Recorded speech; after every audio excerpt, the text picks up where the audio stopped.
नमस्कार, मैं रंजीत चौहान। आप देख रहे हैं ओनली न्यूज इंडिया। इस वक्त की सबसे बड़ी खबर आ रही है एलएसी से। एलएसी पर घमासान चढ़ गया है क्योंकि एलएसी पर चीनी एयरफोर्स ने भारतीय सीमा में घुसकर भारतीय सैनिकों को डराने की कोशिश की है और भारतीय सेना की पोजीशन लेने की कोशिश की है। लेकिन इसके बाद भारतीय सेना भी एक्शन मोड में आई और भारतीय सेना ने चीनी एयरक्राफ्ट को दौड़ा लिया।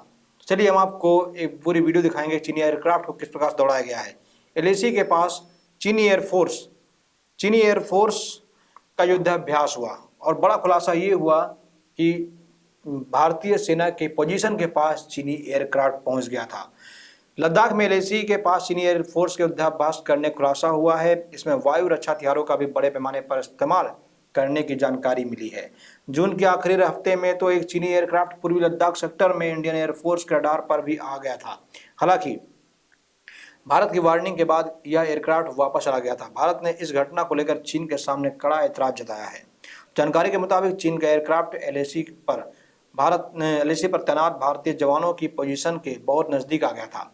चीनी एयरक्राफ्ट नजर आते ही इंडियन एयरफोर्स अलर्ट हो गई। एयरफोर्स ने इसे घुसपैठ मानते हुए जवाबी एक्शन की तैयारी भी कर ली। सूत्रों ने बताया है कि केंद्र सरकार ने इसके बाद ऐसी किसी भी घटना से निपटने के लिए मिलिट्री सिस्टम को सक्रिय कर दिया था। वार्निंग के बाद ड्रैगन ने कदम पीछे खींचे। सूत्रों ने कहा कि इस मामले को भारतीय पक्ष ने स्थापित मानदंडों के तहत चीनी अफसरों के सामने उठाया और भविष्य में ऐसी किसी भी घटना को रोकने के लिए कहा है। ये भी बताया गया कि इसके बाद से चीन ने भारत से लगे सीमावर्ती इलाकों में ऐसा कुछ नहीं किया है। गलवान में 15 जून 2020 की रात हुई थी हिंसक झड़प। इस दिन गलवान में हमारे ग्राउंड ट्रूप्स पर दबाव था, चीन पर भी दबाव था। चीन की सेना उस साइड पर बैठी हुई थी तो भारतीय सेना ने उससे वापस जाने के लिए कहा। हालांकि वो लोग मान गए पर विवाद शुरू हुआ चीनी हरकत से। चीन में 2 टेंट लगाए गए थे जो ऑब्जर्वेशन पोस्ट की तरह थे। चीनी सैनिकों ने तर्क दिया था कि अगर हम वापस चले गए तो हम आपकी गतिविधियों पर नजर नहीं रख पाएंगे। भारतीय सेना ने इसी का विरोध किया और झड़प शुरू हो गई। चीनी सैनिक हथियार से लैस थे और भारतीय सेना पुरानी प्रैक्टिस के तहत वहां पहुंची थी। इसी झड़प के बाद 30 जून के आसपास दोनों पक्षों में बातचीत हुई और चीन वहां से 1 किलोमीटर पीछे हट गया। भारत अपनी पोस्ट पर वापस आ गया था। तो चीन और भारतीय सेना के बीच में अक्सर बॉर्डर पर झड़पें होती रहती हैं। आज हम आपको बताते हैं कि दरअसल दोनों के बीच में कितना अंतर है। हालांकि भारत और चीन आपस में झड़प होती रहती है और 1-2 युद्ध भी हो चुके हैं। चीन की सेना लद्दाख में एलएसी के पास चीनी एयरफोर्स का अभ्यास कर रही है। अभ्यास दौरान वायु रक्षा हथियारों को बड़े पैमाने पर इस्तेमाल भी किया जा रहा है। आज हम भारत चीन की सेनाओं के बारे में बताते हैं। चीन के पास 22.6 लाख और भारत के पास 13.6 लाख सैनिक हैं। चीन के रिजर्व सैनिकों की संख्या 14.52 लाख है और भारत के पास 28.44 लाख है। मतलब भारत की संख्या चीन से रिजर्व सैनिकों की संख्या ज़्यादा है।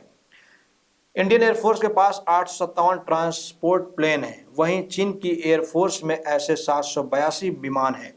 चीन के 507 के मुकाबले भारत में 346 एयरपोर्ट हैं। वहीं ग्लोबल फायर पावर वेबसाइट के मुताबिक इंडियन आर्मी के पास 4426 युद्धक टैंक हैं। वहीं चीन के पास इसकी संख्या 6457 है।